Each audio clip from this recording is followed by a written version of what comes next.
Hello, my name is Madison. I've been working on a journey towards mastery in game design since I was in high school, where I discovered that I was drawn towards the pursuits that were part of the arts.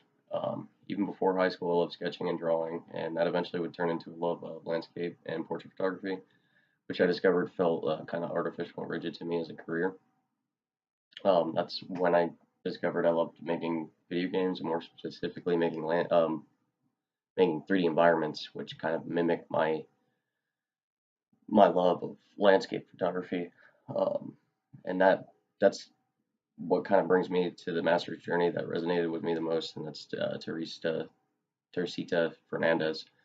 Fernandez was born in Miami, Florida in 1968 and currently lives in Brooklyn, New York. She specializes in experimental landscape sculptures. Um, I chose her after reading about her growing up in Florida and feeling like an outsider that didn't really fit in with the like laid back beachgoer community.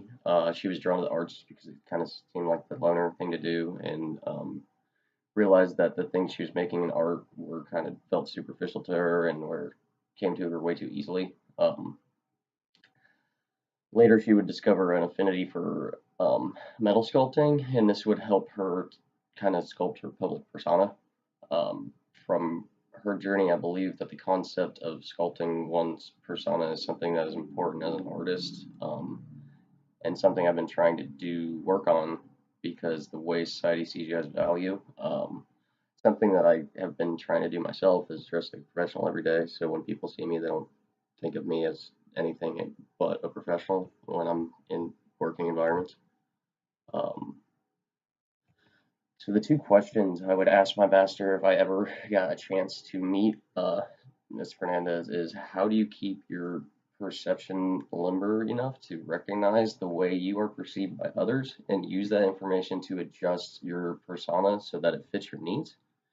And I would also like to ask her, is there any advice you can give a young person that they can do to help them gain a better understanding of the inner workings of their own personality so that they too can have more control over their persona?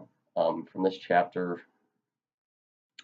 I learned that the way you act and dress changes ideas of who people believe you are. So it's important to project the person you want them to see. The book says the personality we project to the world plays a substantial role in our success and in our ascension to mastery. This would help if I had an opportunity to meet Fernandez. I would be dressed professionally, and that's why I would apply dress professionally, be very measured about what I say and what I let on about myself, so she would perceive me professionally. And I also learned to let my work speak for itself. In the case of meeting with Teresita, by making my thoughts and questions eloquent and clear, it will show that I put time and thought into this meeting and that I will find her time valuable. Green says by making what you write or present clear and easy to follow, you show care for your audience and the public at large. The 7 deadly realities I feel I'm most likely to encounter in the workforce is rigidity is one. Rigidity is a trait I try to avoid in my everyday, my own life, but it's something that I have encountered in the workforce. Whenever you have an idea that it's going to break the mold, there will be groups of individuals that will fight against it. In the end, the biggest thing when facing rigidity is to know when to pick your battles and when to let things go, and when to maybe like walk away and improve on the way you're explaining your concepts and arguments to bring more people around to your thought.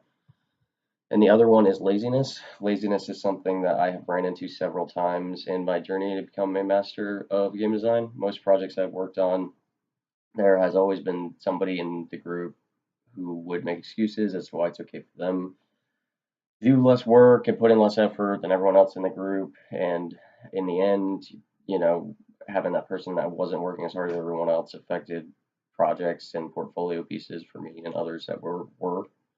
And it's something that I have been trying to become increasingly wary of as I get older.